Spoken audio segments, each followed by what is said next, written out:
Okay. We need to do things this way in the UN. Pretty organized, right?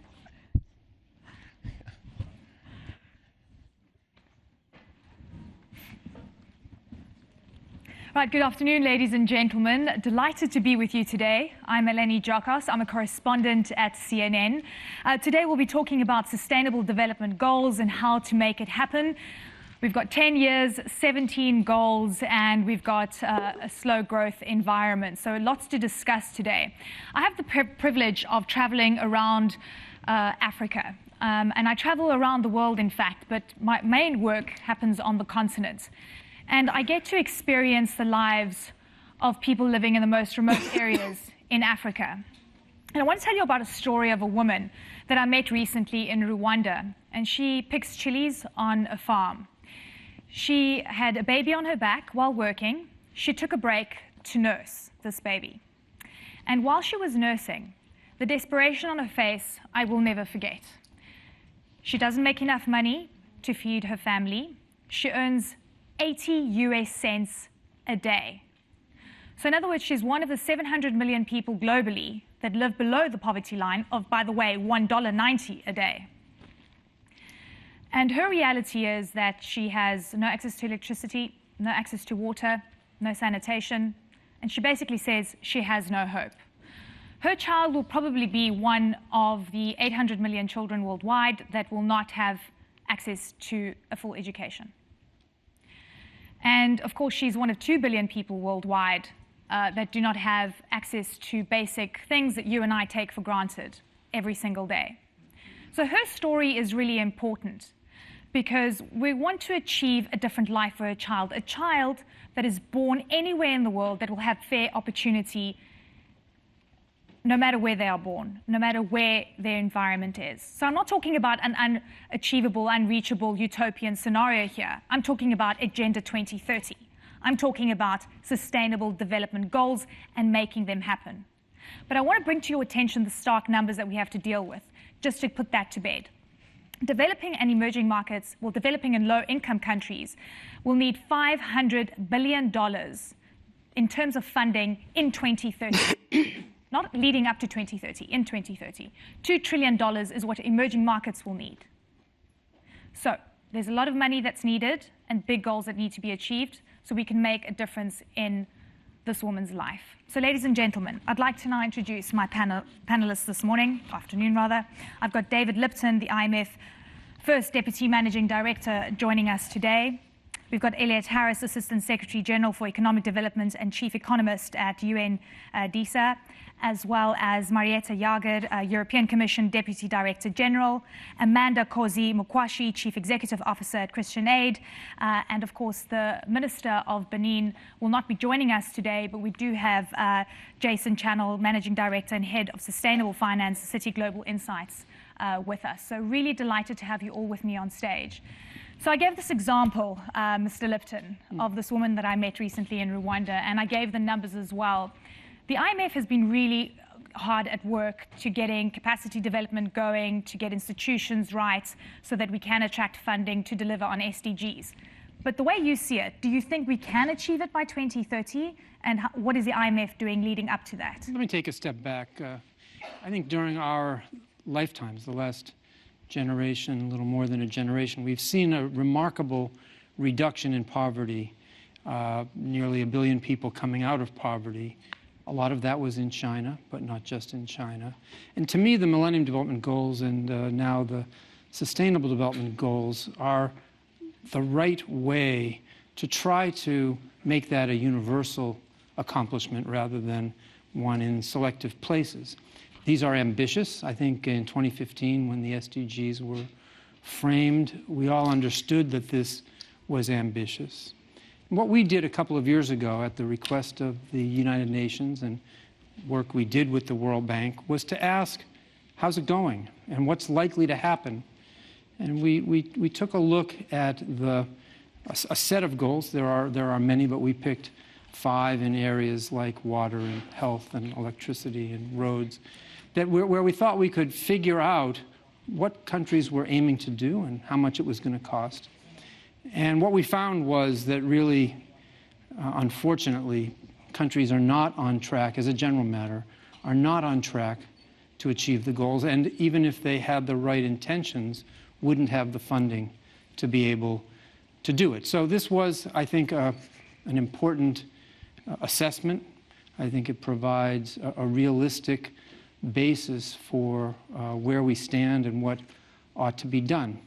You mentioned the 500 billion number. That for us is, we look in low-income countries, so we set aside for a moment the emerging market countries, and we see growing financing needs to be able to have a shot at achieving this limited set of goals, growing to the point where the amount per year that would be needed would be 500 billion. Now, we're not saying that, and let me say, that's 15% of GDP for the low-income developing countries that we looked at.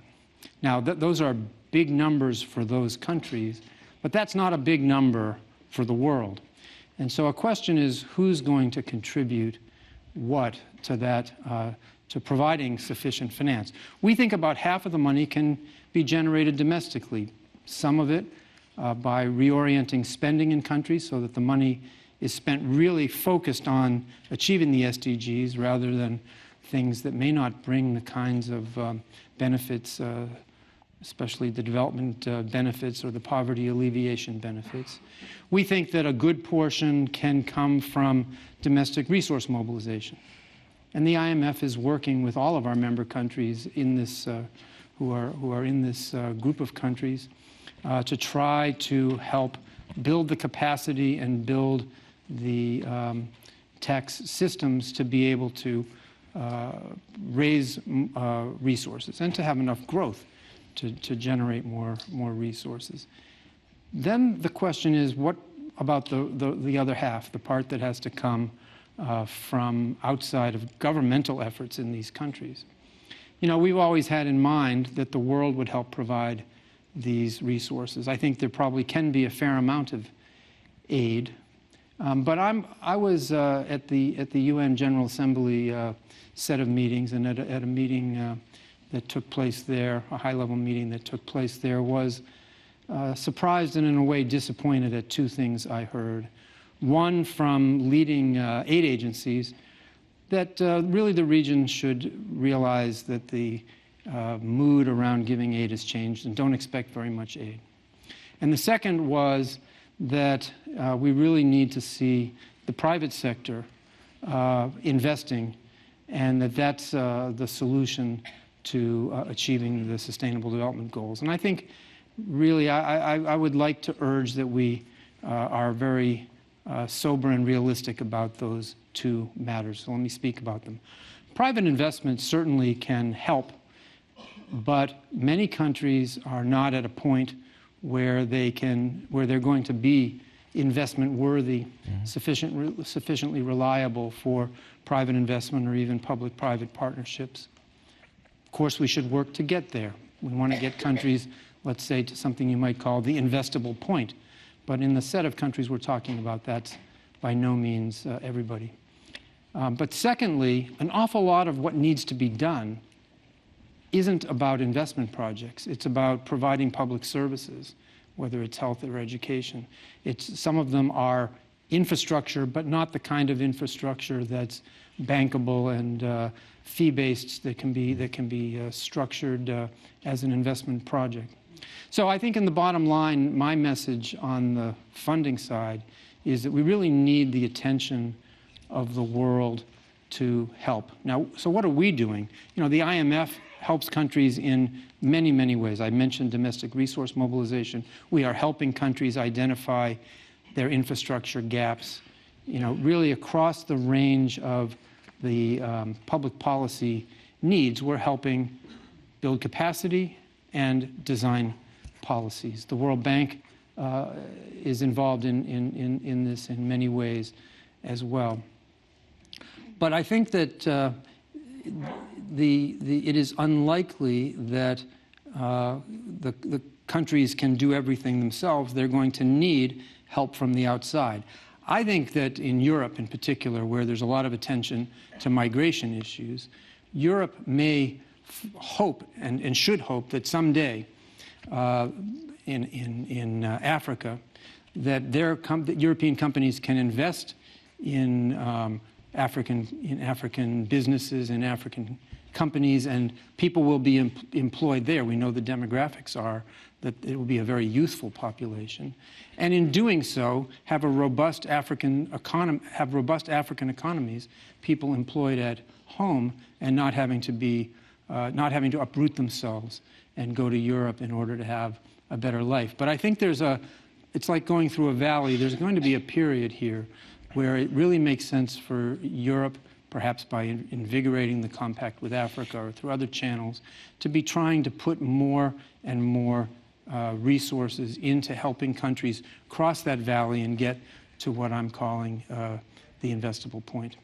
Thank you for that. Marietta, if we could talk about what Europe has been doing, a really important donor of a lot of these projects across the world, and specifically, in Africa as well.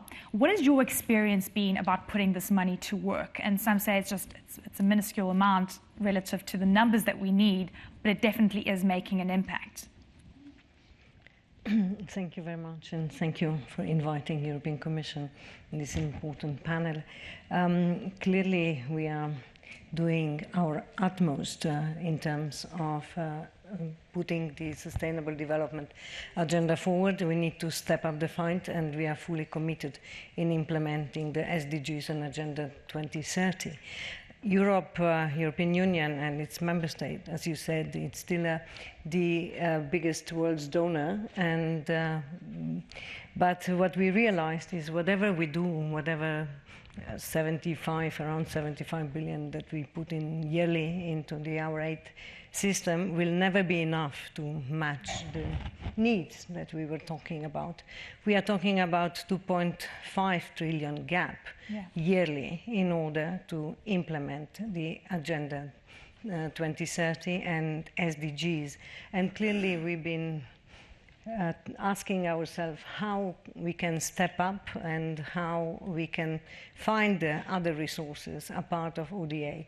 So I agree that the country support and the ODA will remain a very important source, but clearly it will not be enough. So only the public money will not do the trick. So we need to partner. We need to have a partnership. Therefore, we even renamed our commissioner now for Commissioner for International Partnership, because we need to change the paradigm. We need to talk about partnerships, building partnerships.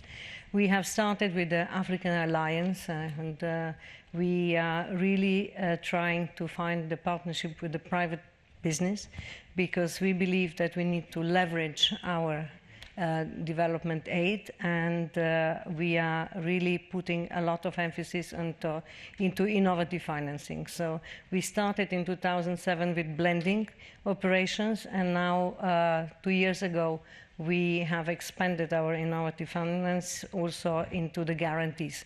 So we put together 1.5 billion guarantee for the sustainable development, and clearly, we expect the leverage together with the blending of 44 billion in the next couple of years. So here it is my pledge, and I would like to encourage everyone to help us to gain this fight and put all the partnerships together, the private, the public, and basically do the sustainable investments as well, because only jointly we can implement the SDGs. And coming back to your lady, I am traveling a lot, especially in Africa, and there are heartbreaking stories everywhere. Yeah. So, how to really help the last lady on the ground to help her kids. And we know that we have 263 million kids out of school. Do you know that we have 152 million child labor around the world?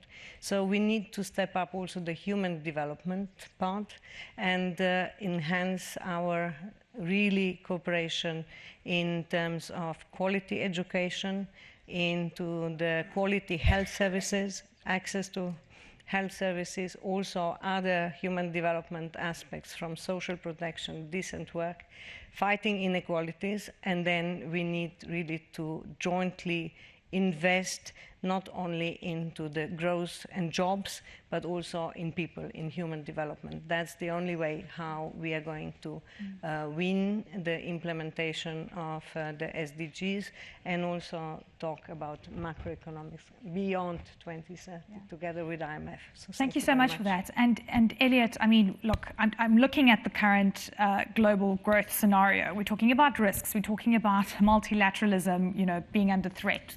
Trade wars, we've got Brexit, we've got so many things that we're worried about. And then here we are, we're talking about working cohesively to achieve SDGs by 2030. And we're talking about partnerships to create funding and so forth. Is that not a risk for you and the UN?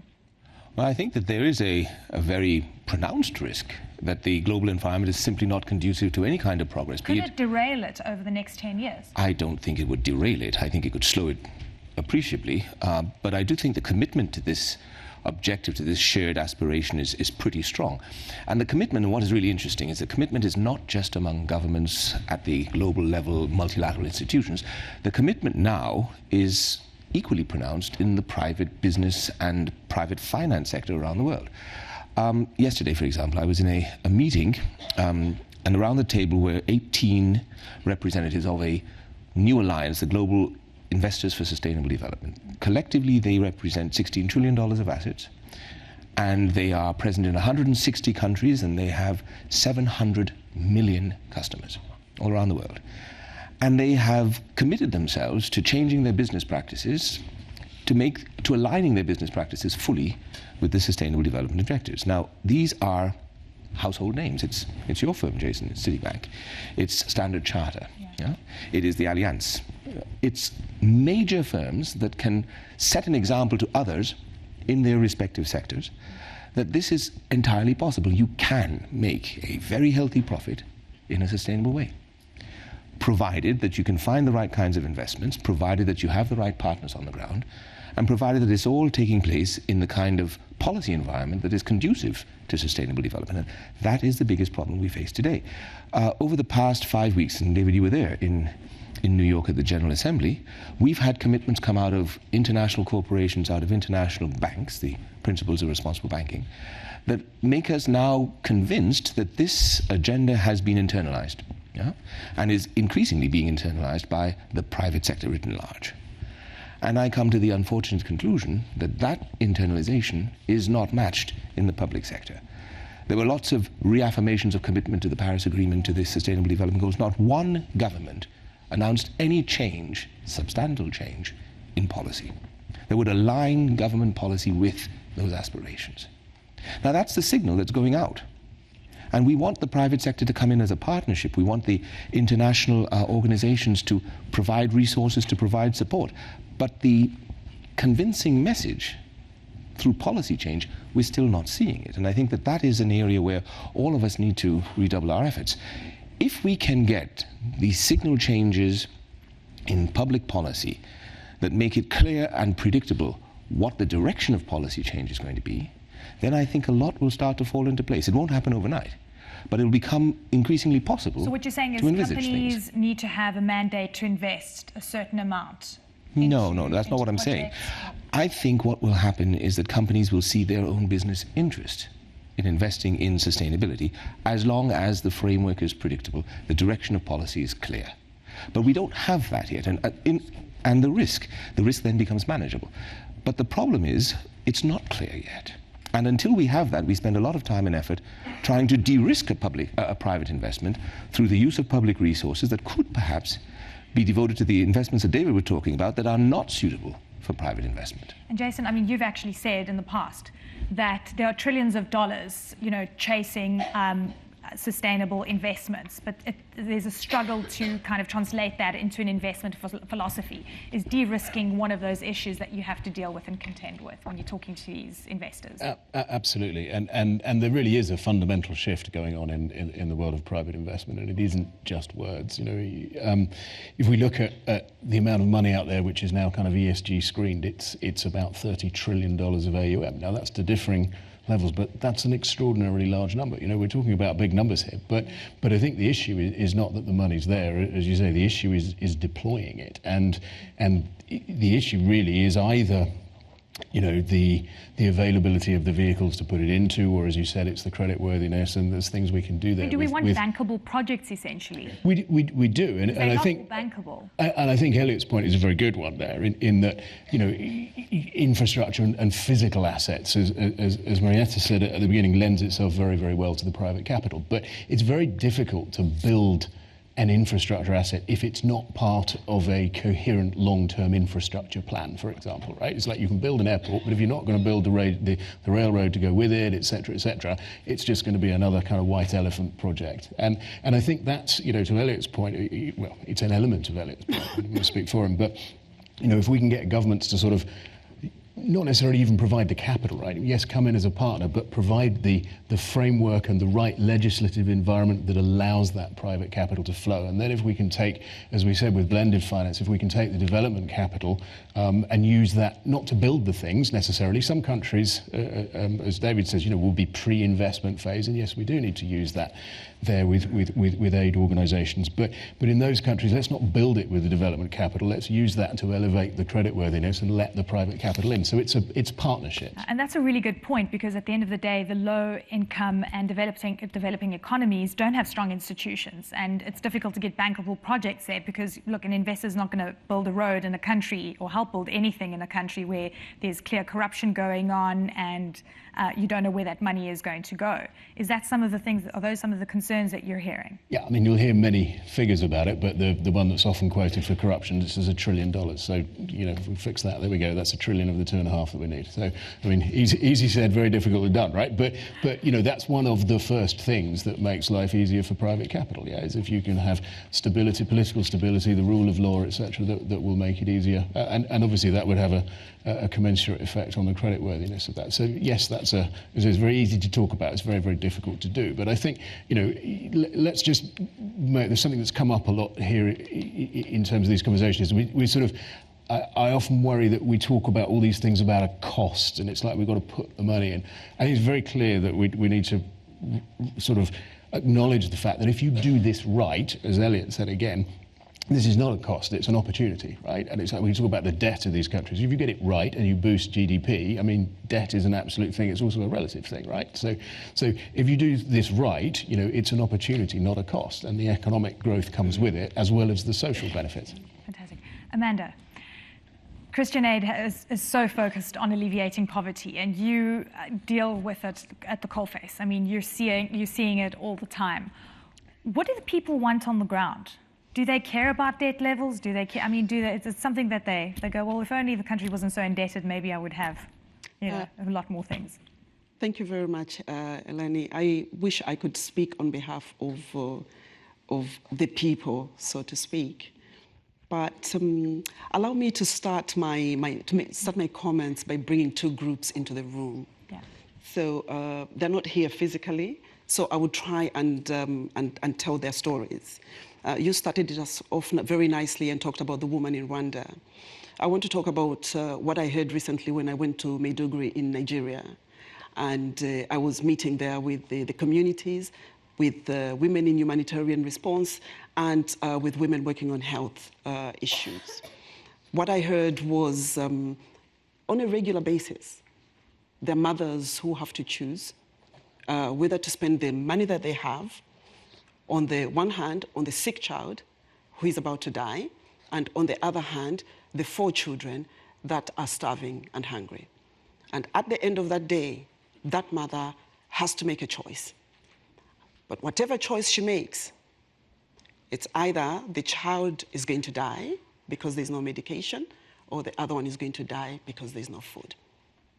That's the lived reality of the women that we're talking about. It's not one woman, it's not 2, it's not 3, it's millions. The other group that I want to bring in is in Brazil, the indigenous communities and the quilombolas in the Amazon. So when you go there, what you see is tax incentives that have been provided for private companies in the extractive industry to come in and extract what are essentially public goods The Brazilian recent data from the Brazilian National Fiscal Authority suggests that I think almost $1 billion has been given in tax incentives just to 3 companies last year in 2018. It's projected that that is going to be about $9 billion over the next 5 years. The same amount, $9 billion, is what is being put for health services, education, and security, social security. That is the reality of the issues. Why am I bringing these groups into the room? You appreciate that coming from an organization like Christian Aid, I don't want to talk about macroeconomics at a level that sounds as if it's divorced from the realities on the ground.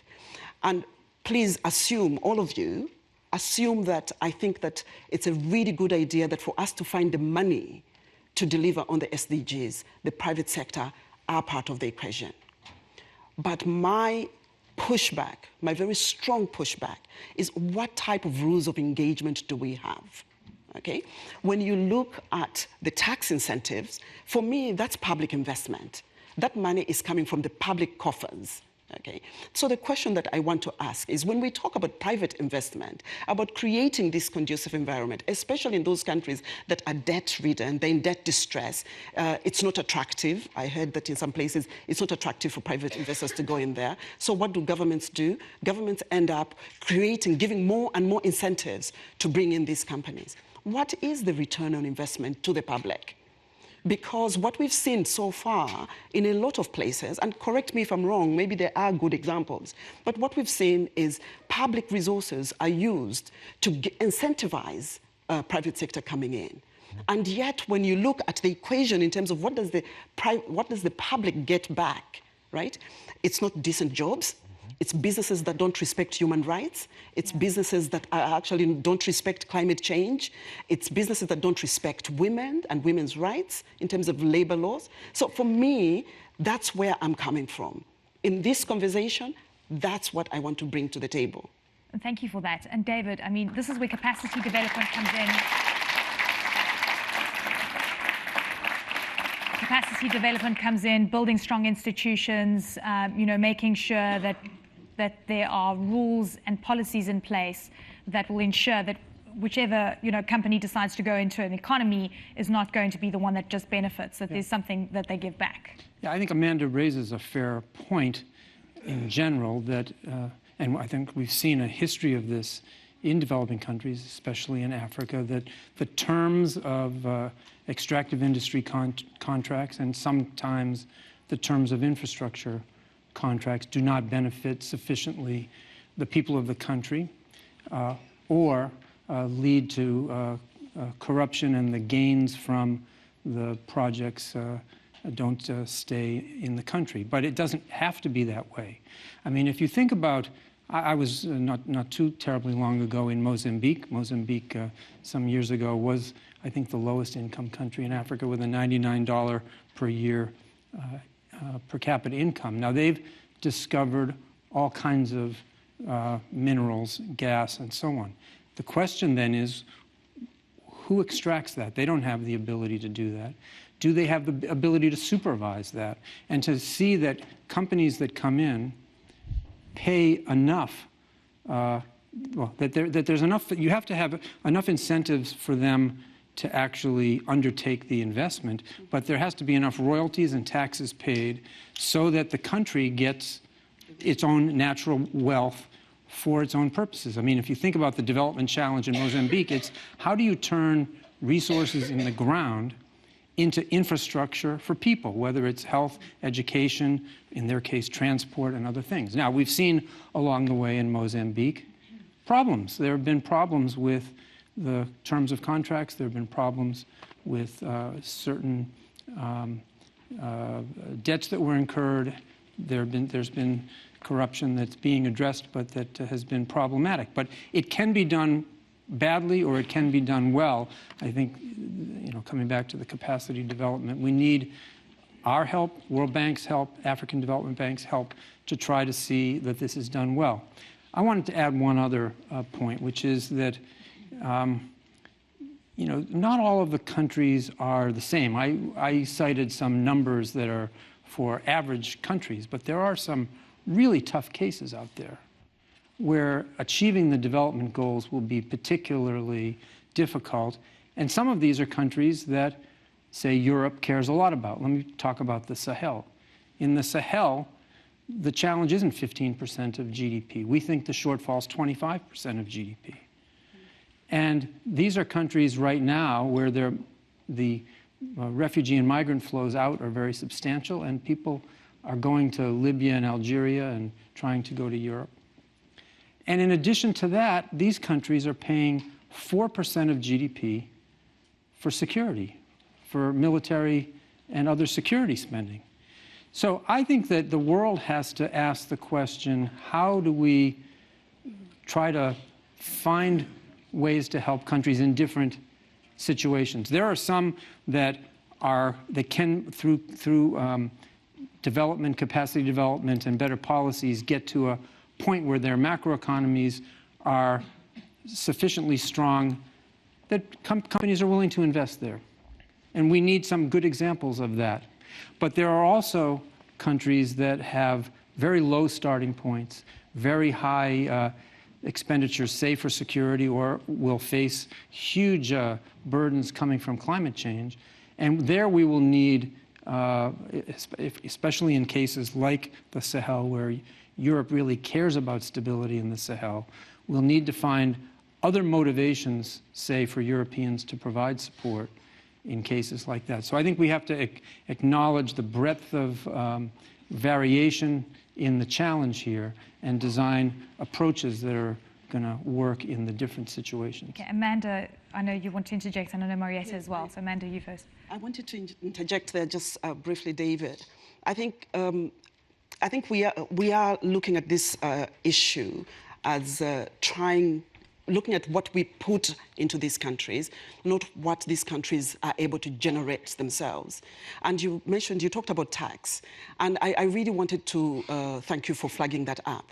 Because earlier on, I think, Marietta, you talked about how much the EU is putting into developing countries. When you look at ODA budgets, they're significant and they're very, very useful and very helpful.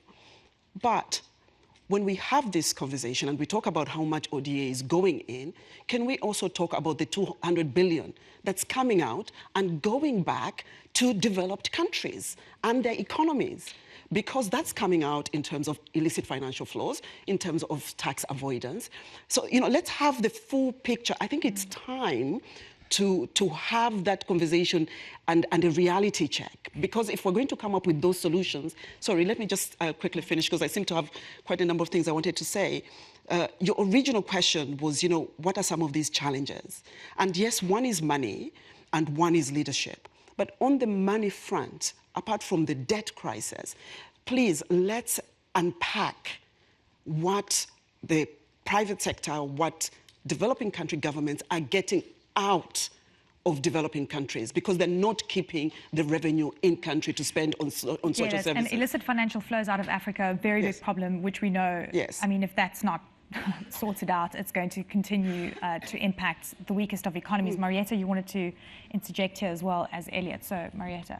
Yeah, I just wanted to add to the challenges. There were many mentioned here. I mean, we are talking, of course, about the climate change. We are talking about the demographic challenges. We are talking about many issues, reducing still the poverty and to build a decent life for everyone. But it goes without saying that Horn and Sahel, they are clearly the European priority, and we are going to put together a comprehensive strategy for Africa. But clearly we also care a lot about our neighborhood and for the rest of the world. Multilateralism is in our blood, and therefore, the SDGs agenda is something that we are really going to continue to implement. But here, again, we are talking about different issues. You mentioned, of course, difference in countries. So we need to have a tailor-made programs, because honestly, if we are talking about the fragile countries, we are talking about different kind of aid than for LDCs or the power people in the middle income countries, because the ODA to LDCs is not the same as the ODA for the fragile countries. And what we are seeing really is now that it's bigger and bigger share of humanitarian part used by ODA. Here, again, what we need is really comprehensive strategy. I mean, as I said before, the public and private efforts together. I mean, what really business need without, all the problems that you said? But they need a very, very stable business environment. So we are talking about the investment climate, regulatory framework. We are helping governments with the technical assistance to get there. And then what we need is de-risking. If we do it with the guarantees, if we do it with blending. But clearly, the business should also understand that the risk is not so high. And clearly, the basic profit needs to stay in the country, to invest in the social protection, to invest in health, and to invest in the education. And we are going to work with all our partners around the world, not only in Sahel and Horn, but for the rest of the world in order to achieve that, to leave no one behind, as we say. Elliot, we've said and we've heard from the UN, the IMF and World Bank that countries need to own Sustainable Development Goals agenda. They need to own it, they need to take responsibility for it, they need to put it in their budgets, it needs to be the big focus. Do you find that countries are taking that on? Do you think that leaders are doing that? And if they don't, where does that then leave Agenda 2030? That's one of those uncomfortable questions. I don't know how honest to be. I mean, are people taking it seriously? They are taking it seriously. Look, I told my boss 2 days ago that the problem is not that we don't want the Sustainable Development Agenda. The problem is that we don't want to take the politically difficult positions to make that possible. And I said at the outset, we aspire to things, and we have everybody in agreement on what we aspire to, but we're not prepared to go out and say, well, this is going to take a bit of effort. We're going to have to change the way we behave. We're going to have to give up some of the mindset has to change. We're going to have to give up some of the privileges that some of us enjoyed and others didn't have. But we're doing it because we all agree we want to get to this ultimate objective. And many governments, I think, are thinking in terms of the electoral cycles. We were talking about that a little earlier. What we have in mind here is a fundamental transformation of the way human society operates. It's going to be an intergenerational thing. It's not going to happen in a 4-year electoral cycle. We need to make the distinction between what is the national strategy for sustainable development, in whatever area it might be, and what are going to be the individual policies that have to be taken into account in a short cycle. And we don't have that debate on the national strategy, the longer-term thing to which everybody in the society is supposed to subscribe. So the answer is no. We do not yet see governments making the real commitment and translating that commitment into changed policies.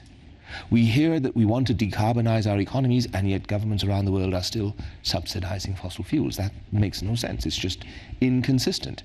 We talk about the illicit financing flows. It's not just the outside partners. There are complicit individuals in the governments of the countries concerned. The very first time I went on a mission I won't want to say how long back that was, the mission chief told me as we were landing in the capital, if the person opposite you on the table has the capacity to change the distortion that you have to remove, that person somehow is benefiting from the distortion. I've never forgotten that. So it means that we have to find an argument that convinces people that it's in their interest, not just nationally but also personally, to move away from the wrong past, the distortionary practices of the past, and to work towards the Sustainable Development Goal, because it's in everybody's interest, everybody benefits. Now, that is something that we can't do alone. That is something that no government can do alone. And that comes to what you were saying, Marietta. We absolutely have to resuscitate multilateralism. And unfortunately, we're in a situation now where we're allowing certain forces to undermine it. And it prevents us. We cannot deal with the question of illicit financial flows acting unilaterally.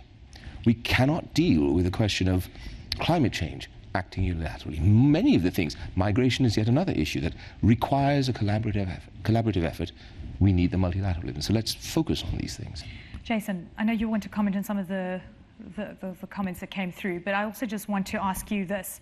What are the favorite investments right now in terms of sustainable projects that guys are chasing? Is it got to do with climate change, sort of new renewable energy projects? Do people care about health and education and sanitation? And is money chasing those projects that could possibly change people's lives on the ground? It's a really good question. But before I answer it, I mean, just to Elliot's point there, I think political cycles are a very important point, right? In that it's very often it's very difficult to get an administration to invest in something where you're going to see the benefit 10, 15 years down the line, even if though that might be bigger, when you could spend the money on something in the short term which is has potentially shorter term benefits, etc. So there is that's mismatch, and again I think that's an advantage for the private sector, right? Because the private sector is, particularly if you're talking about long-term pension money, etc., it's used to investing with a longer term horizon, and again I think that's one of the challenges for the public sector is sort of transcending that political cycle thing, and maybe that's where the multilateralism comes into it, because it can transcend that. So I think that's an important point. To come back on one of Amanda's points from earlier as well, I think that there really is a fundamental shift coming in with the capital, and so this sort of idea about exploitative businesses, we all know they exist around the world, but the biggest shift that I see happening on the asset management side and the rise of data and ESG and all these sort of things is it all comes back to social license to operate, and people don't want to invest in these businesses, and it's much easier to see the end of a very, very long supply chain nowadays, and what's happening in the this world of social media or whatever it may be. It takes one photograph, and it may be because of an aversion to risk that people are doing that, but there really is a shift in terms of investors not being willing to finance those sort of things. But your question about what are people investing in, if you broke it down into ESG, environmental, social and governance, it is very much E, and that's not just because climate change is flavour of the month, it's because it's easier to quantify. Right, so you can put carbon in terms of tons. You can put a price on it. You can calculate it many different ways. Right, so you can have your metrics. You can invest your money in a physical asset which it exists. Everybody understands it. They're very large industries, and you can see the metrics and the impact. S is very, very much harder to demonstrate, right? So it's not asset backed. Doesn't mean it's less important, far from it, right? But it's not asset backed, right? So there's a different perception of risk, but also it's much harder for people to quantify and prove what they're doing with the money, even if the returns, if we look at education and how that resonates through an economy, if you boost that, even if the returns might arguably be significantly greater than a physical piece of infrastructure. Thank you very much for that. Ladies and gentlemen, I'm going to give you an opportunity to ask questions to my panelists. I just show of hands to see who would like to pose any questions. We have a gentleman.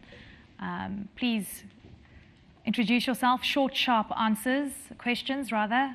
No long comments. We only have 10 minutes left. Hello, my name is Doran. Thank you, dear speakers, for the conversation. And one idea sparked in my mind during this conversation. I know that there is a SDG Academy online, and so people are able to take courses. But I think that a lot of organizations and people are kind of lost because, a lot of some projects in different countries are great, and we can exchange ideas and get some knowledge. But maybe we can think that we can create a real program where people from different organizations can come for 1 month or for 1 week and actually exchange these ideas, because there are a lot of information, a ton of information. Maybe somebody can do it, and we can do it in collaboration. And I'm with my master's degree in project management and working at Amazon also can help with this idea. Thank you very much. Another question. I'll take a couple. Can somebody answer this question? Okay. Yes, of course. Any other questions? Right here. Yes, sir. In the case of SDGs and seeking innovative... Please introduce yourself. Oh, excuse me. My name is Richard Campbell. I'm an inventor. I invented the method of growing plants and rocks, geological agriculture without soil and fertilizer. My question comes in new technologies that could possibly help meet SDGs. How do companies with new technologies, we garage inventors, engage those who are actually going after the SDGs? It seems like a mythical group, and who do you talk to? Thank you. Thank you. Yes, ma'am. If you could just walk to the microphone for me. Have you got a microphone there? No. We'll take these three, and then we'll take a few others. Hello, my name is Janire. I'm a leader of a global network for women entrepreneurs. I'm working for the number 5 in gender. And my question is at the country level, as a nonprofit, because we are a nonprofit, we're doing a lot of initiatives. We are not sure who has to lead at the country level, because we see a lot of panels, we see a lot of discussions, we see a lot of papers, a lot of documents.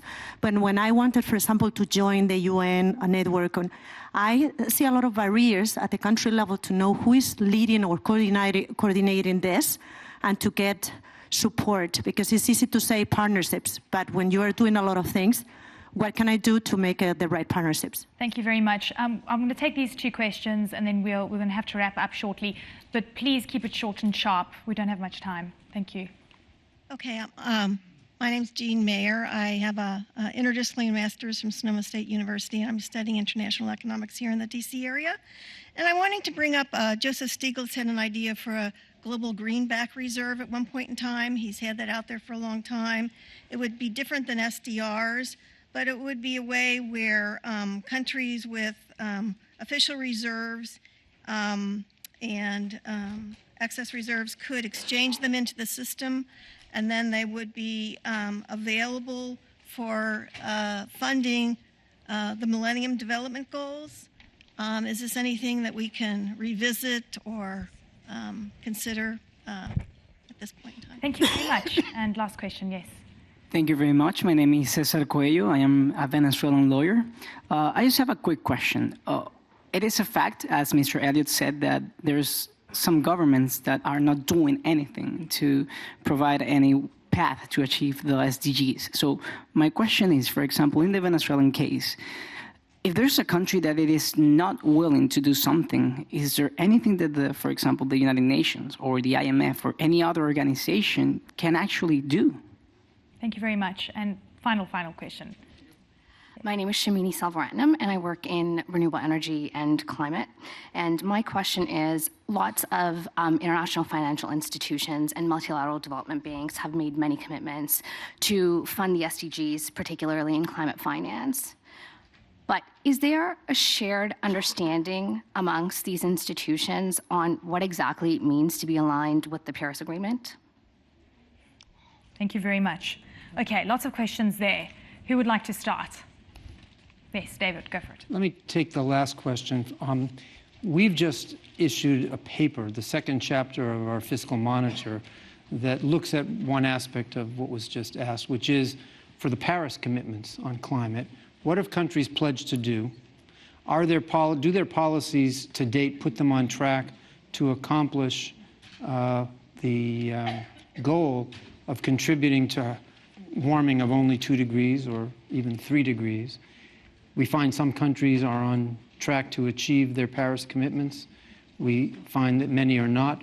We find that there's much more that will have to be done to limit temperature increase to 3%, to 3 degrees, or better yet, to 2 degrees.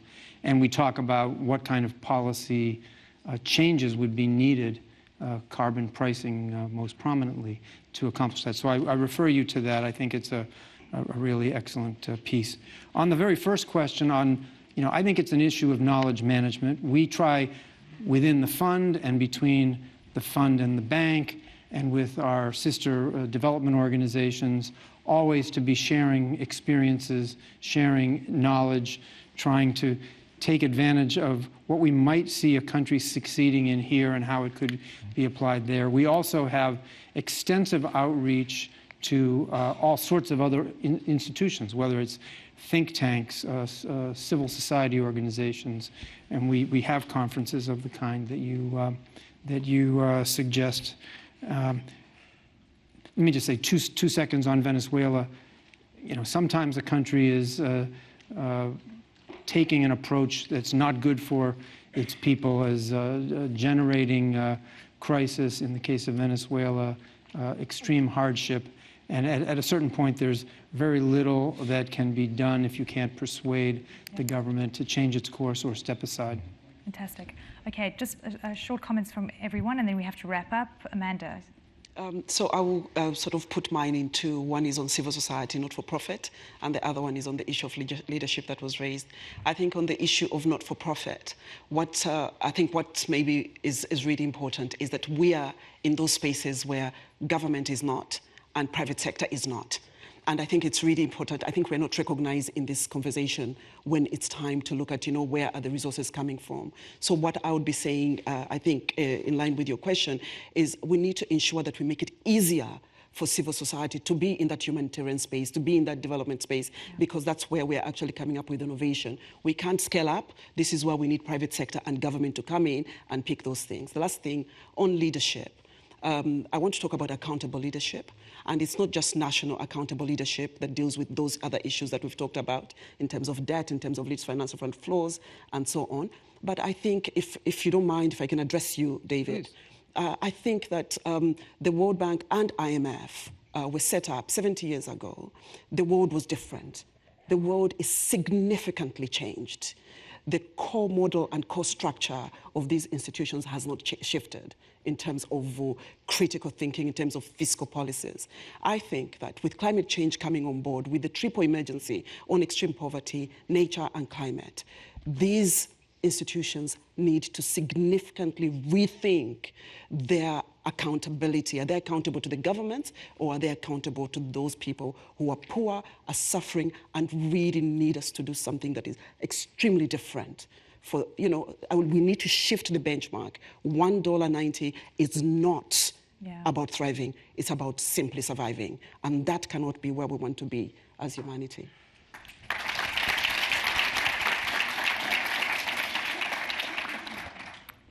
Jason, can you top that? Where do I go after that? Right. Talk about big business. Yeah.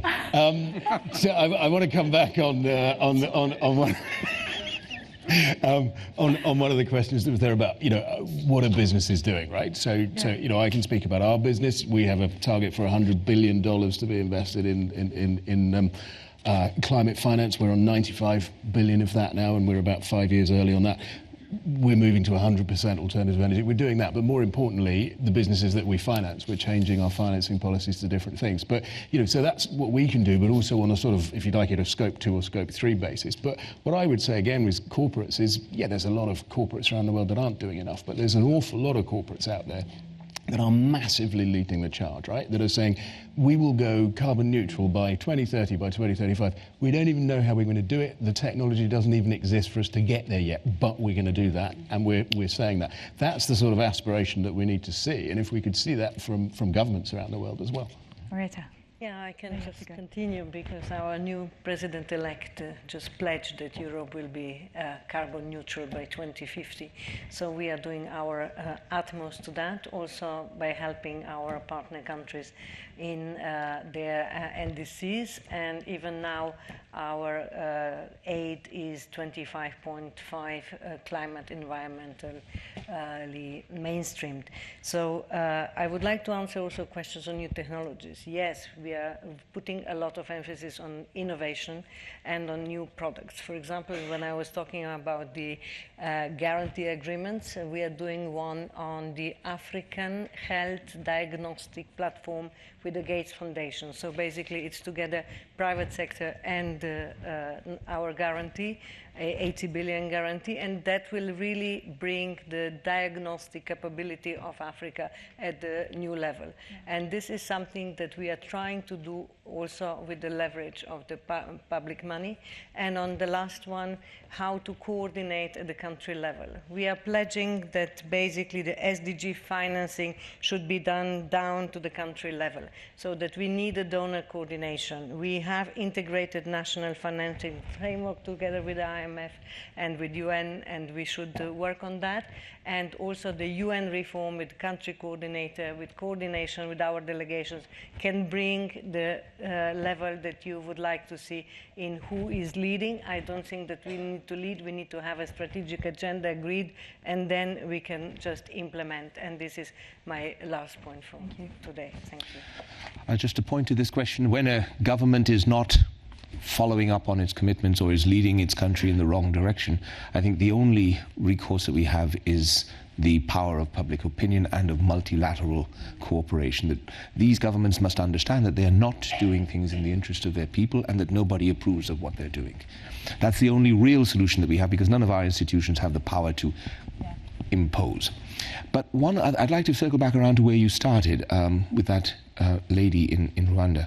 We speak about $2.5 trillion, and that's too far away from her life and her fate.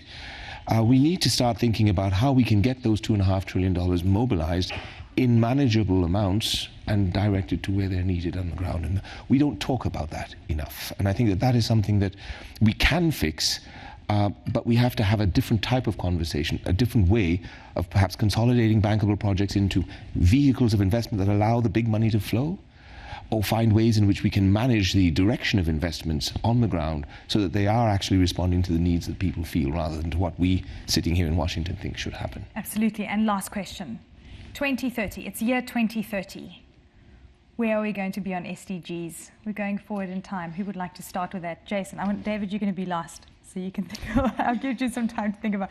Jason. We will have had quite a few tipping points on some of the technology things. I think we'll probably be significantly more optimistic on an emissions basis than I think we are now. I think achieve the Agenda 2030 or fail? For a lot of the climate ones, yes, and affordable and clean energy, etc. We can get a long way there, and the infrastructure stuff. I think the social stuff is a lot harder for us to do because it requires governments to move. Amanda.